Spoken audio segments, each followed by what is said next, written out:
My name is Patti Monroe. I'm 35 years old.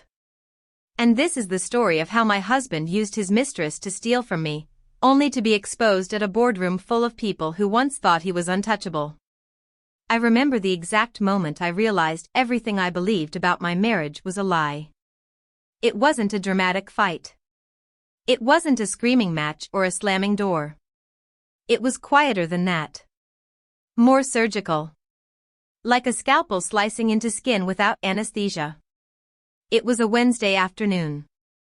I had just come back from a client pitch that went remarkably well, an interior redesign contract with a tech startup that could bring in 7 figures by the end of the year. I was proud. Excited even. And for once, I allowed myself to feel a little light. I stopped by a boutique flower shop on my way home, thinking I'd surprise Brandon with fresh white lilies, his favorite. That's when I saw her. Not in person, no. But in a photo. Held on the screen of Serena Moore's phone. Serena, an old college friend I hadn't seen in years, was buying roses 2 spots ahead of me in line. Patti, she'd asked, blinking in surprise. Wow, it's been, what? 15 years? We chatted. Laughed a little. Exchanged those awkward pleasantries reserved for people you used to know intimately but now only connect with through holiday cards. But then Serena hesitated. Her fingers twitched around her phone. Her voice softened. I didn't know how to say this. But I think I saw Brandon this morning. With someone. At Costa Lucia. My heart skipped. Brandon? She nodded slowly. He was booking a dinner for 2. With a woman. Brunette. Short blue dress. I didn't mean to pry, Patti. I swear. But they looked close. I forced a smile. It's probably a colleague. He works in finance. Lots of meetings over wine and overpriced risotto. Serena gave a small nod, but I saw the pity in her eyes. That pity clung to me all the way back to my car, like the faint scent of flowers that had already begun to wilt. That night, I confirmed the reservation myself. Costa Lucia. Ocean view. 8 p.m. table for 2. Red wine, specifically requested. Brandon hates Italian food. He says pasta makes him sluggish. He complains about the carbs and the wine headaches. But now he was making candlelight reservations at one of the most romantic restaurants in San Diego for someone else. I didn't cry. Not yet. I just stared at my reflection in the hallway mirror, mascara still intact, lips slightly parted in disbelief, and realized I was standing at the edge of something irreversible. I put on a black dress he'd never seen. Did my makeup like armor. And at 7:45 p.m., I sat in a dark corner of Costa Lucia, partially obscured by a decorative pillar, heart pounding like a silent drumbeat under my ribs. 8:02 p.m. Brandon walked in. He looked like he was heading to an awards ceremony. White shirt, navy blazer, slicked hair, that charming grin he used to save for me. And beside him was the brunette. She was stunning. Elegant. And young enough to be finishing her MBA. I didn't hate her. Not yet. But I hated the way he looked at her. Like she was his future. Like I had become some outdated draft version of his life. The waiter approached, and I handed him a folded note with a crisp $20 tucked inside. Deliver this to the man in the blue blazer. But only him. And please, let me watch. The waiter didn't ask questions. He just nodded like this wasn't his first affair delivery of the night. Brandon laughed at something the woman said. Then the note landed on his table. He picked it up. Unfolded it. And I watched everything shatter across his face. 15 words. That's all I wrote. Enjoy your dinner. Hope it tastes as good as the lie you told me this morning. The wine glass slipped from his hand and splashed crimson onto his blazer. His eyes searched the room like a man choking in a burning building. Then they locked on mine. No expression. No smile. Just me. Calm. Cold. Unblinking. He mouthed my name, Patti, like a prayer. Or a curse. I stood up, slow and silent. Walked out without looking back. Let the glass door swing shut behind me like punctuation at the end of a very long sentence. I didn't answer his texts that night. I didn't pick up his calls. I didn't even flinch when he finally came home looking like a broken version of the man I once knew. Instead, I began doing what I do best. I observed. I planned. I gathered information. And what I found made the affair look like child's play. Brandon wasn't just cheating on me. He was using his mistress, her name was Melanie Foster, to funnel confidential financial data from a rival company into his own proposal. Brandon worked for Riverton Asset Partners, a mid-sized firm growing fast in tech acquisitions. I was still listed as a shareholder through the King Family Trust, something he probably forgot after shoving me into the background of our life. One night, while he slept in the guest room, I accessed his home office computer. He hadn't even changed his password. And in one folder labeled Sapphire, I found emails. Recordings. Flight itineraries. A detailed proposal including confidential shareholder breakdowns from Fenora Labs, information no one outside the executive circle should have. It was insider trading. Corporate espionage. And he was planning to present it to Riverton's board as his original work. He thought he could outsmart everyone. That Melanie was just some pawn. That I was some bitter wife who wouldn't dare speak up. But Brandon forgot who I was before I became his shadow. I didn't scream. I didn't threaten. I met with a lawyer. Then I booked a seat at the upcoming Riverton shareholder meeting. And I waited for the perfect moment to set everything on fire. The days leading up to the Riverton shareholder meeting passed like the quiet before a storm. I moved with intention, cool, silent, deliberate, just like he had for months behind my back. Only difference was, I wasn't leaving digital footprints or lipstick stains on hotel pillows. I was building a case. Every night, after Brandon disappeared into his late meetings, I slipped into his home office. He thought I wouldn't care. Thought I was too fragile to look behind the curtain. But he underestimated just how dangerous silence could be in the hands of a woman scorned. I took screenshots of everything. Emails with confidential headers. Attachments marked internal use only. Even a damning audio clip where Brandon's voice said, "Plain as day, we'll leak the seed round data through Melanie, just scrub the metadata this time." I didn't even flinch as I copied the files onto a secure USB drive and tucked it away in the lining of my leather briefcase. The same briefcase I used to build our empire, back when Brandon still saw me as a partner and not an obstacle.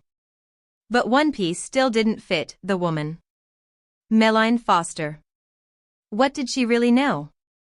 Had Brandon lied to her the way he lied to me, or was she fully complicit in this betrayal, both personal and criminal? So I tested her. I sent an anonymous email to her Fenora Labs inbox, 3 attachments, a hotel receipt in Palm Springs, a screenshot of an email she'd sent Brandon containing classified projections, and a grainy photo from the Rosewood Hotel lobby of Brandon holding her waist like he owned her. 4 words in the body, "We need to talk." She replied within 6 hours. "Who is this?" I sent back a time and a location. Era rooftop. 6 p.m. Don't be late. I didn't include my name. I wanted to see her reaction when she figured it out. That evening, the sun was just starting to dip behind the San Diego skyline. I sat at a corner table, wind brushing my cheeks as I waited.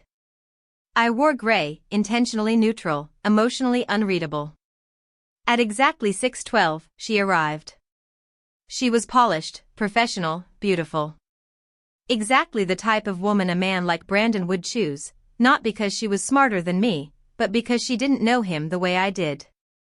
"Chloe King," she asked, hesitating. I didn't correct her. Chloe was the name I used on the reservation, just in case she ran a background check. I wanted this to be about instinct, not optics.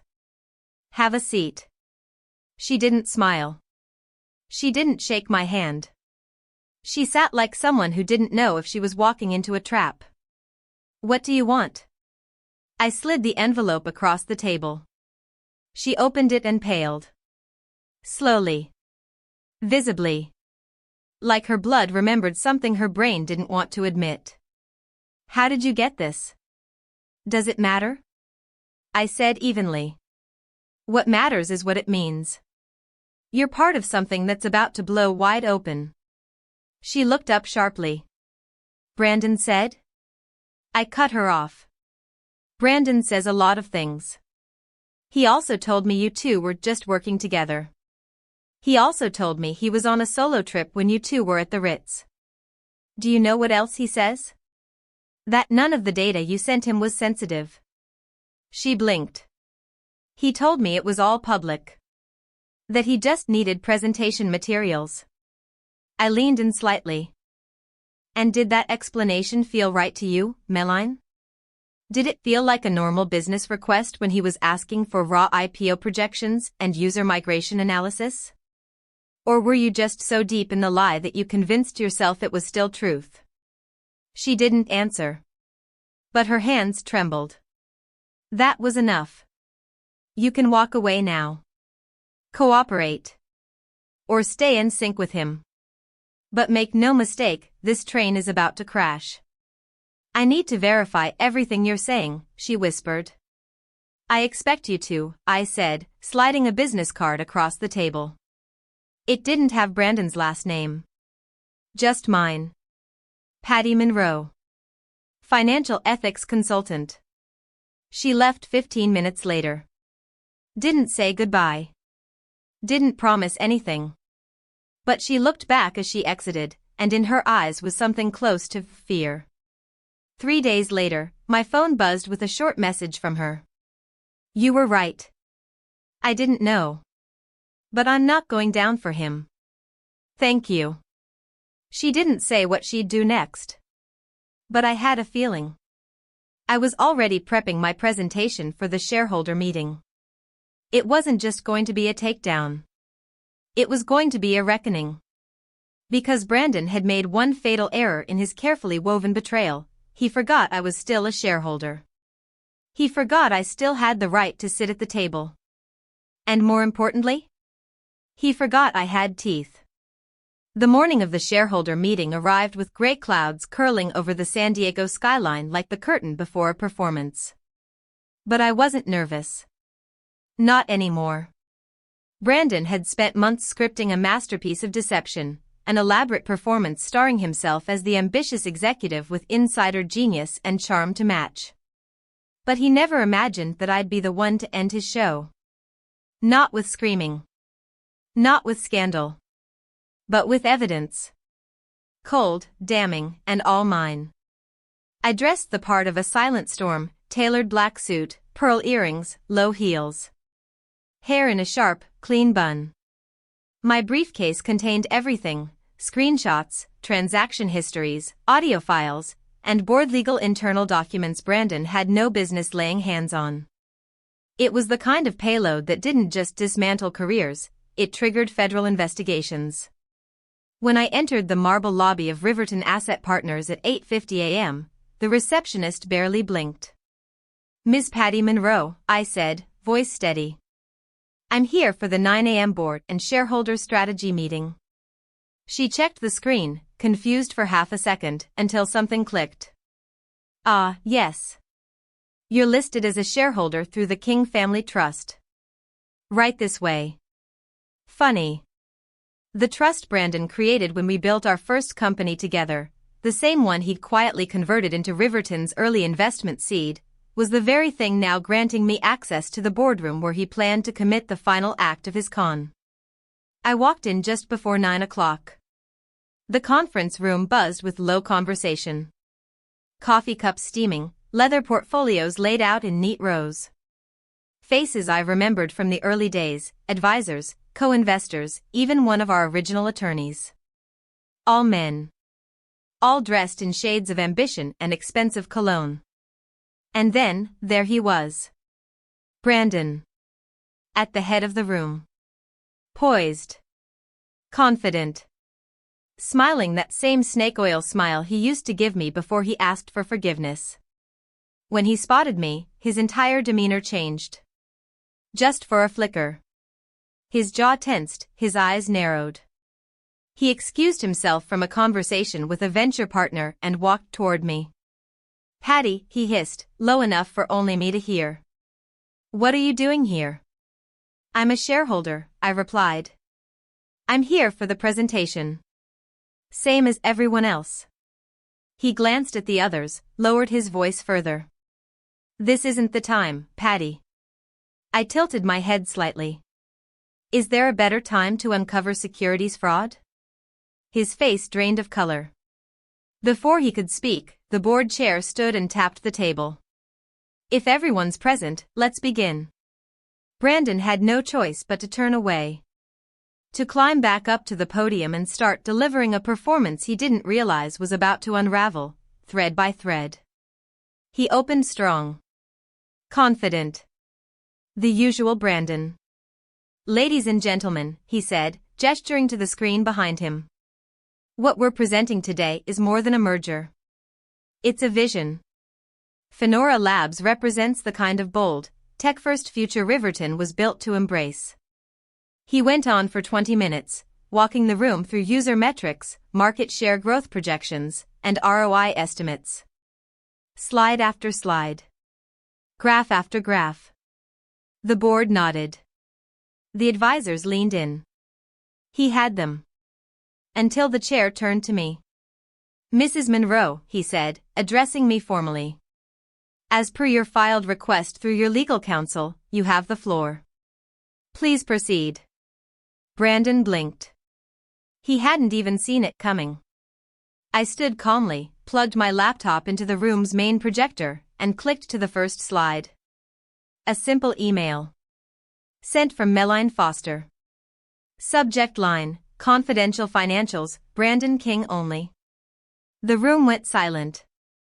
Brandon shot out of his seat. "That's taken out of context." "That's..." "Let her speak," the chair interrupted.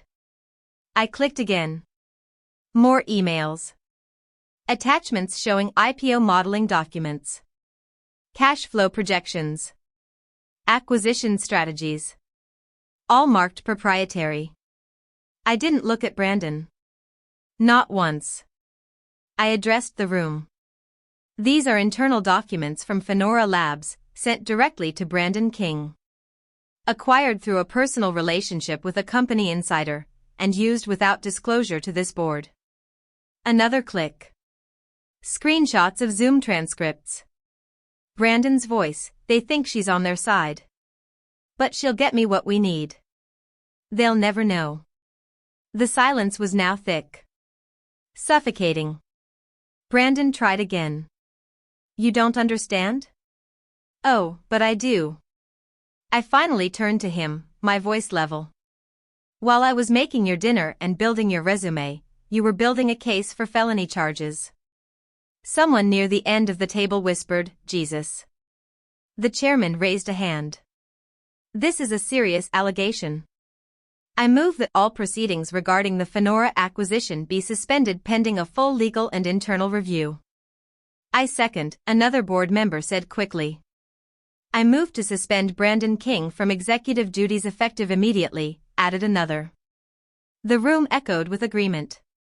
Brandon's face twisted. Anger, panic, disbelief all crashing in at once. "You think this is over," he said, voice shaking. "You think you've won?" I closed my laptop, standing tall. "I don't need to win. I just needed the truth out." Then I turned and walked out to the sound of his downfall. Soft shoes. Hard justice. No grand applause. Just a door clicking shut behind me as the empire he built on lies finally began to collapse. The hallway outside the Riverton boardroom was hushed, clean white walls, expensive art prints, the kind of corporate silence designed to swallow consequences.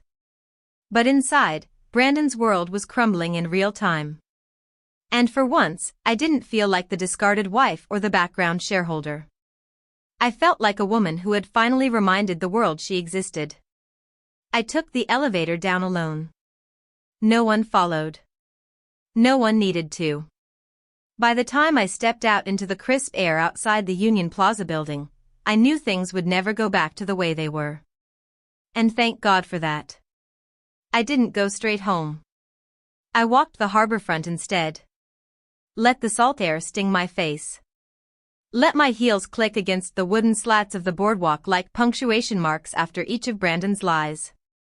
By the time I got home, my phone had already begun lighting up with alerts. A voicemail from Riverton's board secretary, confirming Brandon's suspension. A text from my attorney, Emily. SEC will be in touch.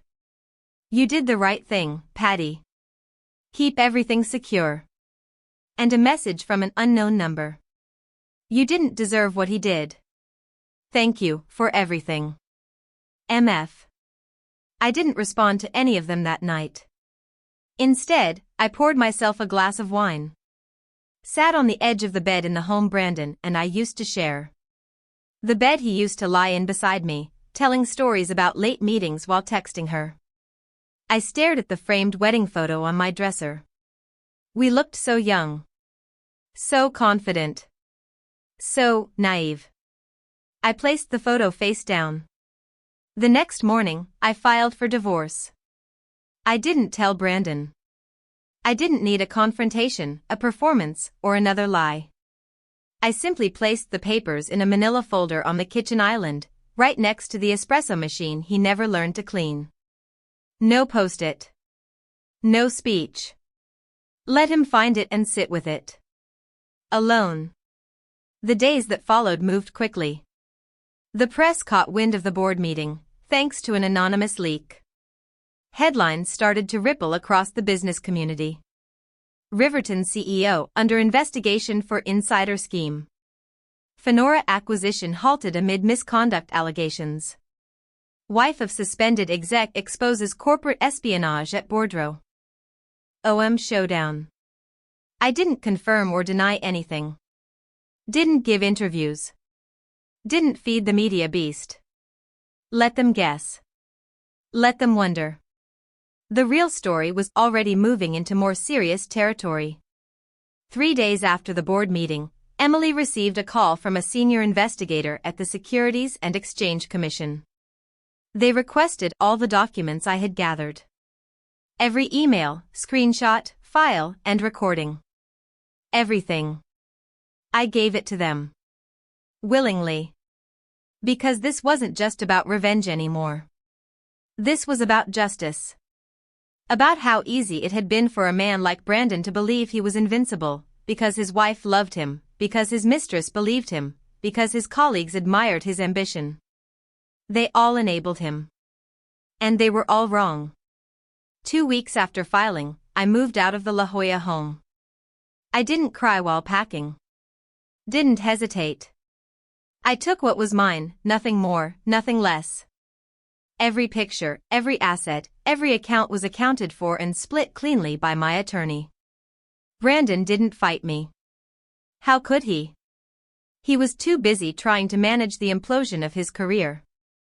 His reputation had gone from polished to poison almost overnight. Former colleagues stopped returning his calls. Fenora Labs issued a public statement confirming a breach of internal data. Meline resigned shortly after, submitting a full collaboration record to the SEC, naming Brandon as the initiator of the scheme. I never asked her to. But she did it anyway. I think, in the end, she needed her own kind of redemption. The divorce moved quickly. Efficiently. On the day we signed the final papers, Brandon showed up late to the lawyer's office. His hair was unkempt. His suit looked slept in. He had the face of a man who finally realized what he'd lost. He sat across from me, hands fidgeting. Silent for a while. Then he tried. Patti, if things had gone differently, do you think maybe we could've? I didn't look up. I signed the papers without hesitation. This isn't about what I think, I said. It's about what you did. At 11:36 a.m., the decree was finalized. The marriage was officially over. And I didn't feel broken. I felt clean. Free. Like a woman who had cut loose a sinking ship before it could drag her to the bottom. That night, I stood at the window of my new apartment, watching the San Diego lights flicker below. The air was quiet. No more lies. No more late-night meetings. No more pretending to be smaller so Brandon could shine. My phone buzzed. It was Emily. SEC just issued a formal investigation order. If enough evidence holds, he could face criminal charges. I exhaled slowly. Like someone who had finally walked out of a smoke-filled room and taken her first real breath in years. I didn't know what Brandon's future would look like. But mine? Mine was finally my own. The mornings felt different now. Not quieter, but calmer. There's a difference. Silence when you're living with someone who's lying is suffocating. You hear every clock tick like a countdown to betrayal. But the silence after the storm? That's peace. 6 weeks after the divorce, I moved into a small apartment on the 17th floor of a modern tower overlooking San Diego Bay. It wasn't extravagant, but it was mine. No ghosts in the closet. No lies under the bed. Just me and the sea breeze. Each morning, I brewed my coffee with real intention. No rushed sips between back-to-back meetings or listening to Brandon fake a conference call on speaker.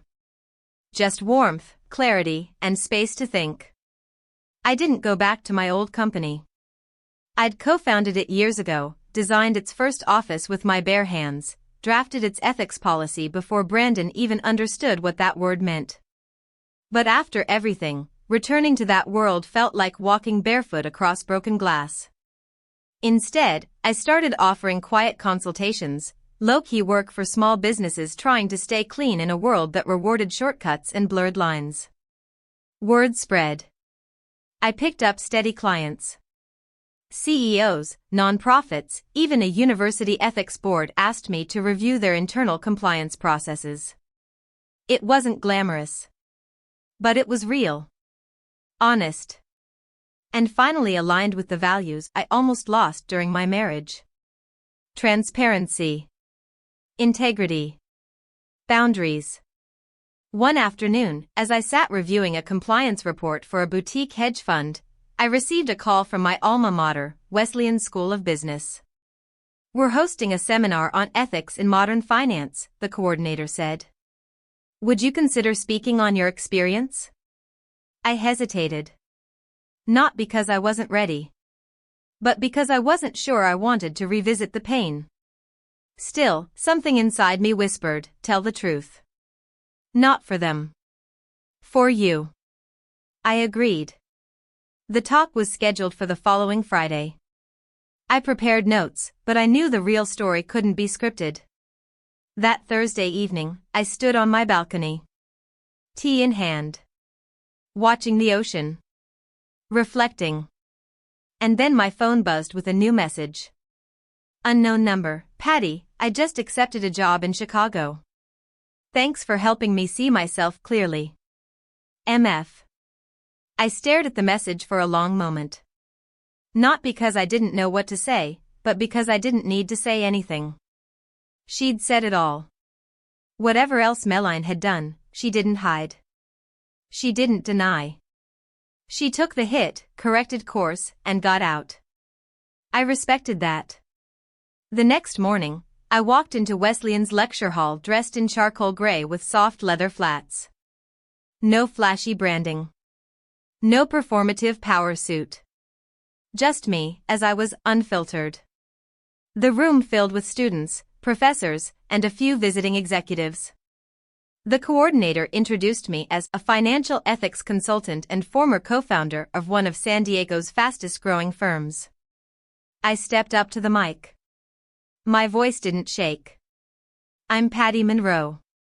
A few years ago, I would have told you success looked like power, prestige, and building something with the person you loved.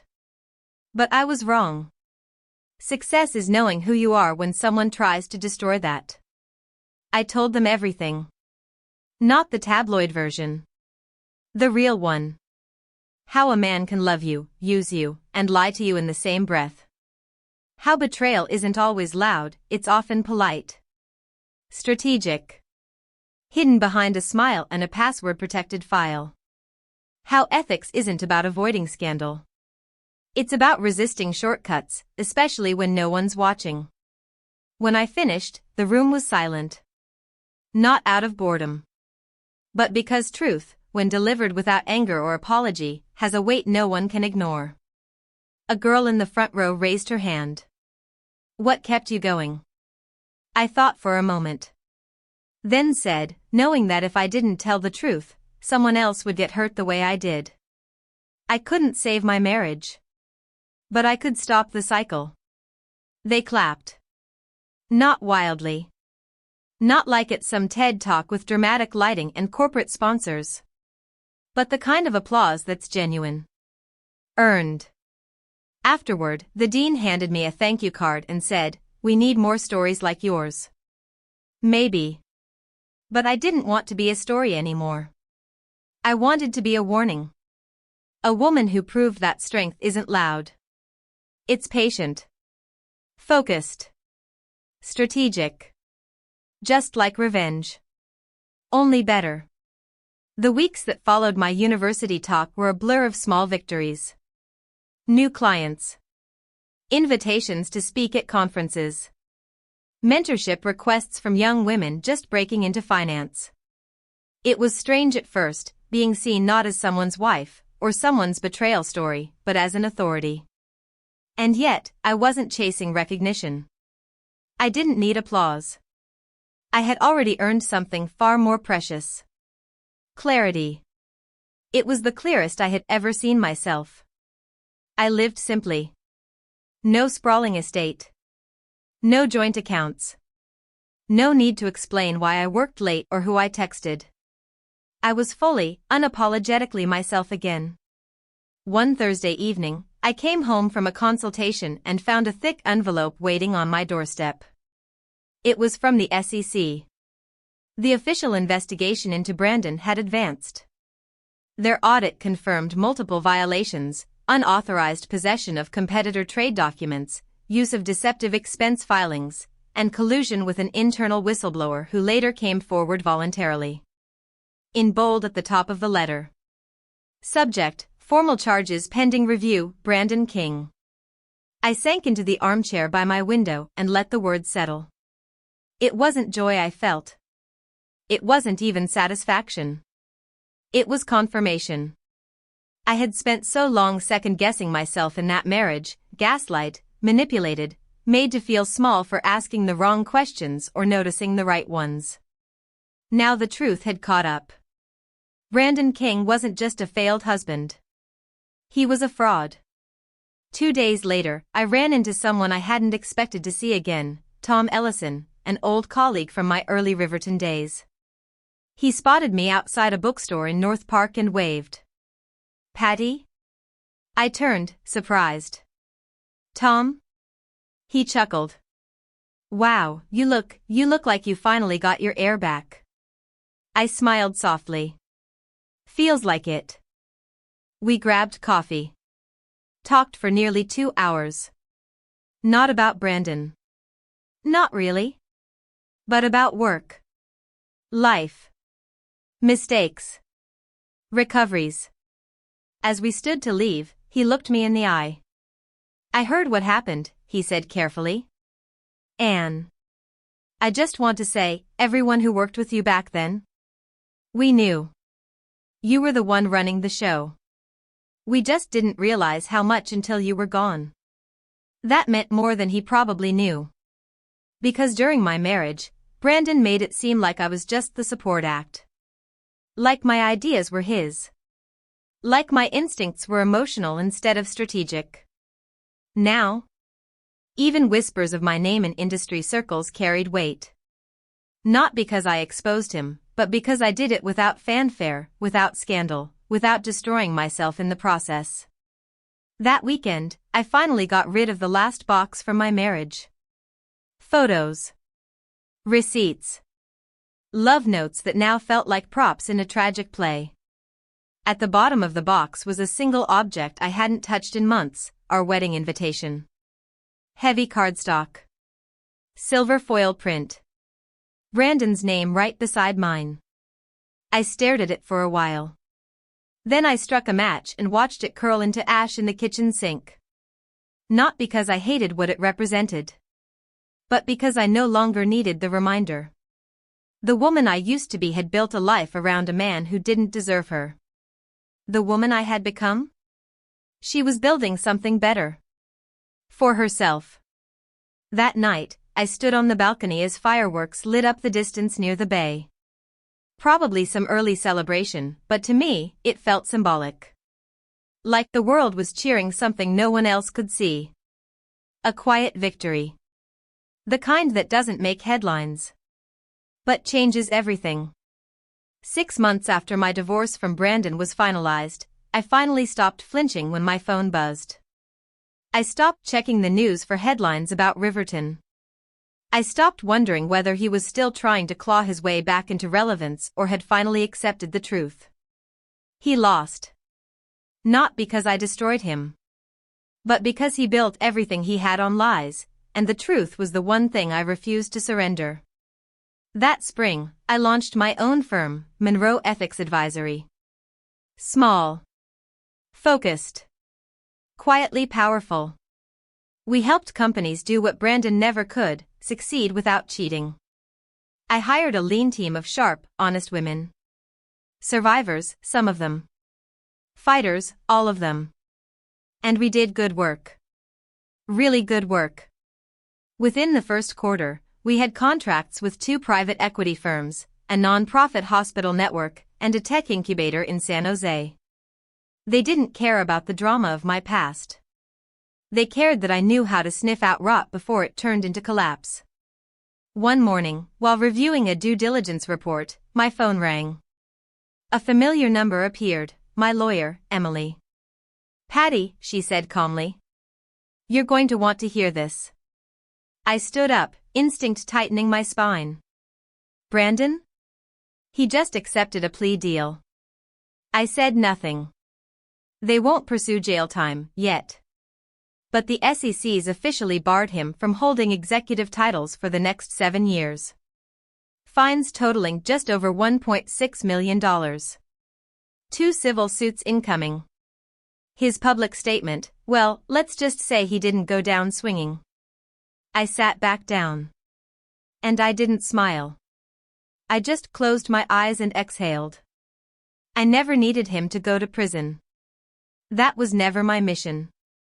What mattered was that he couldn't hurt anyone else the way he'd hurt me, or Meline, or the investors he played like pawns. What mattered was that for once in his life, he couldn't talk his way out. Later that evening, while organizing files in my home office, I found the last item I had kept from my former life, a letter I had written to myself the day after I left the boardroom. It wasn't dramatic. Just a list of truths I promised never to forget. You are not defined by who hurt you. You can lose everything and still rebuild stronger. The truth will always have more weight than charm. And silence is not weakness, it's strategy. I framed it. Not to display like a trophy, but as a quiet anchor. The kind that keeps you steady when life tries to spin you off course. 1 week later, I was invited to speak at a private women's leadership summit. I almost declined, too busy, I told myself, but something in me nudged forward. I walked into that room of executives, founders, and rising stars and told them what no one told me when I was building an empire with a man who was secretly gutting it from the inside. You can love someone and still walk away when they try to erase you. You can be loyal and still refuse to be silent. And most importantly, you can lose a marriage without losing yourself. There was silence when I finished. Then a woman in the back, maybe mid-30s, stood up with tears in her eyes. My husband's been making me feel like I'm paranoid, she said. But I think I'm finally ready to check the computer. I nodded once. Start with the truth. It'll lead you where you need to go. After the event, I returned to my apartment, poured myself a glass of chilled white wine, and stood on the balcony overlooking the bay. The air smelled of salt and jasmine. Seagulls cried in the distance. Boats drifted past like moving stories. My phone buzzed. A new message. No contact name. Just this. I lost everything. But I still think about you. I'm sorry, Patti. For all of it. I didn't reply. Not out of hatred. But because I had finally outgrown the version of myself that needed his apology. I put the phone down, walked to the edge of the balcony, and closed my eyes. This was what healing looked like. Not dramatic. Not loud. Just steady. Like a woman who had been silenced, betrayed, erased, only to come back sharper, wiser, and completely in control. I had taken back my name. My power. My peace.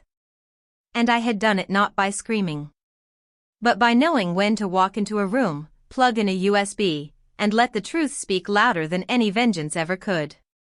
Patti's story is a powerful reminder that you don't always need to yell to be heard. Sometimes, all it takes is clarity, truth, and one brave decision to step out of someone else's shadow. When betrayal burns the life you once knew to the ground, don't reach for revenge. Reach for the blueprint to rebuild. Let us know in the comments, what would you have done if you were in Patti's shoes? And if her story moved you, follow Revenge Echoes for more gripping stories of justice, betrayal, and strength found in silence.